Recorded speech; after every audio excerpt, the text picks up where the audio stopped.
নাম হাৰুণ আলী। মই ঘৰ খুন্দিগড়। মোৰ ল'ৰাৰ নাম মহৰালী।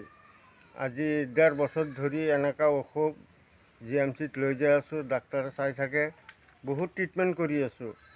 কৰি থকাতে বেমাৰটো কমা নাই। তাৰপিছত মই ৰাইজৰ সহায় ল'লোঁ। ৰাইজে মোক যি পাৰে কানেকশ্যন কৰি পইচা দিছে।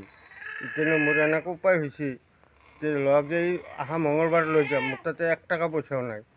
এইকাৰণে মই আপোনালোকৰ তাতে অলপ সহায় খুজিছোঁ। আপোনালোকে যি পাৰে মোক সহায়টো কৰি দিলে হয়। মানে কোনোবা ব্যক্তি কিবা দিবা বিচাৰে যদি মই একাউণ্ট নম্বৰটো দিছোঁ, তাতে মোক অলপ সহায় কৰি দিলে হয়। মানে মই আজি 2 বছৰৰ সৈতে ৰাইজৰ পৰা পইচা কানেকশ্যন কৰি তুলি আছোঁ। আৰু এনেকুৱা বহুত মোৰ ধাৰ আছে।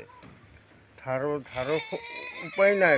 এনেকুৱা ধাৰ হৈছে যে ঘৰত ওলাব নোৱাৰা হৈ গৈছে। এনেকুৱা ধাৰ হৈছে ইয়াৰ পিছত চিকিৎসা কৰি।